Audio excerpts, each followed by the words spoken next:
Hello YouTube, the Zen Trekker coming at you one more time. I am at the end of week 2 at Swift Driving School. As you can see, I'm home for about 30 hours of R&R after completing my second week at the Swift Truck Driving Academy.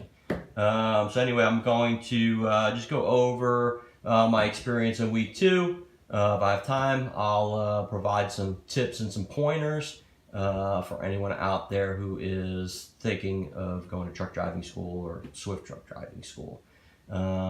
Before I do that, I just want to give a couple of shout outs. Number one, to my amazing family. I would not have been able to do this without the loving support from my wife, my kids, my mom and dad, my brother, and all of my good friends and extended family who've been just super supportive and encouraging. So thank you guys. I appreciate it. Love you. Couldn't do without you. Also want to give a couple of shout outs to some of my students who may be watching. Yeshaya, Damien, Isaac, Genesis. Let me see, have I forgotten anybody? If I did, I'll get you on the next video. Oh, Jusan. Hey, what's up, guys? Thanks for watching. Thanks for supporting. I hope you guys keep in touch with me. Okay, week 2, driver school. So, as you know, we took our permit test last week. My class started with 20 students. When I came back on was it Monday morning or Tuesday morning? I don't remember. Anyway, when we got back early this week, we actually only had 5 students left from my original class of 20. So out of the 20, we lost 8 due to their medical exam. They did not pass. So that's 12 left. We lost 2 students because they didn't have an original certified birth certificate. Excuse me while I take a hit of coffee. That got us down to 10. We lost 1 student due to a failed drug test. That was based on the hair follicle test, which goes back 90 days. So if you've done anything in 90 days, or even if you've been around people who've been like smoking a lot of weed around you, it's going to get it for 90 days. So you got to be clean. When you come to school, there are no exceptions. If you don't pass, you're out. So that brought us down to 9, and there were 4 students that did not pass a permit test, at least not in time to come back on Tuesday morning. So we were down to 5. When we got to class on Tuesday morning, we had 10 new students that were added to the class. These were people who either passed the permit test on their own. There were a number of those. There were a few people who had been to the permit class previously and didn't have their birth certificate or didn't pass the medical, but had since taken care of those items on their own and came back to join our class. Now they're behind the original class they started with, but they were able to get their stuff taken care of and continue with the school. So we have 15 students in the class this week. The first day was pretty boring. The whole morning was spent doing a lot of paperwork, signing our tuition and housing agreements. We did have to do another drug test. This time it was a urine test. We reviewed like the schedule, the expectations, the rules. They reiterated that the rules are the rules. There are no exceptions. If you mess up, you're out.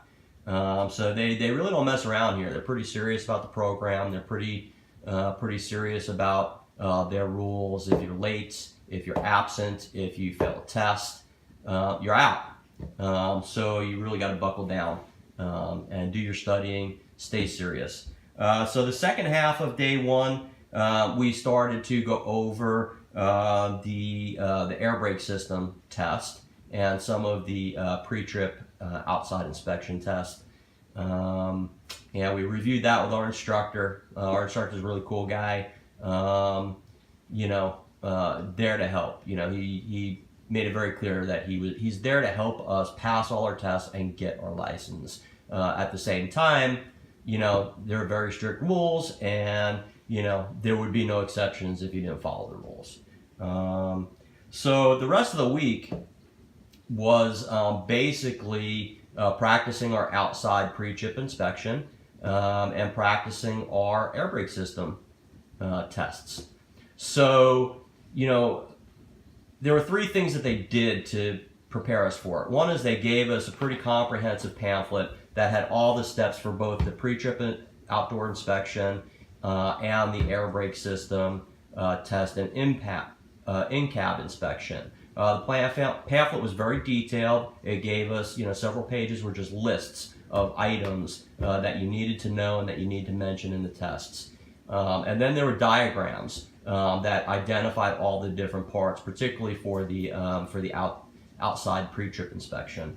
The next thing they did was they demonstrated, our instructor demonstrated the outside pre-trip inspection and demonstrated the Airbrake system test and the in-cab inspection, and then basically gave us a lot of time to study and practice.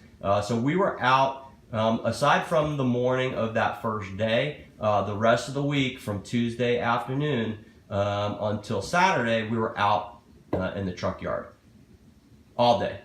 The only time we came inside was for breaks, bathroom, take roll, and other than that, we were outside. We were in the trucks, outside the trucks, practicing our pre-trip outside and our in-cab. We got divided up into groups. Luckily, I was able to select my group, and I had scoped out a few people that I thought were really serious and that I would get along with, and that would be good partners to practice with. And then we just basically for 3 days put our noses to the grindstone and over and over and over and over and over practice that outside pre-trip and in-cab inspection and brake system test. So there's a lot to learn. There's a lot of material. You literally need to know every part on that truck. In order to pass the test, the actual test for the license, there are 90 plus items that can be named in the pre-trip inspection. You got to get 67 points to pass. In order to get a point, you have to name the part and you have to say at least 2 things about that part. And there are certain things that you have to say, like if it's a part that holds some type of fluid, you need to say that it's not leaking, or that you're checking for any leaking fluid. If it's a hose, you have to say that there are no abrasions, cuts, bubbles. If it's an airline, you have to say that there's no audible air leak. So every part that you have to name and say at least 2 things about it, 2 accurate things about it. Once you get to 67 points, boom, you pass the pre-trip. The Airbrake system check, on the other hand, is pass-fail. You either get it right or you don't. It makes sense. It's your life. Air brakes don't work. It's going to be a lot of trouble, not only for you, but for anyone else who's on the road anywhere near you. So it's really important to do that Airbrake system check consistently and do it right every time. At the end of the week, we were tested. It was a mock Airbrake system test. And for the mock test, we had to get in the truck with our instructor who took the role of test examiner. And he ran the test just like it'll be run when we're testing for our license. So we had to do the Airbrake system tests as well as the in-cab inspection, and it was either pass-fail. If you got 3 shots at it, and the testing started on Friday, if you didn't pass it by the 3rd time, they send you home. I was actually the first one to go on Friday, and I passed the test on the first try. everyone in my group, and actually out of the 15 people in our class, 14 passed. By and large, the people who are left and in this class, we're very serious, we're very focused, and everybody diligently studied and practiced.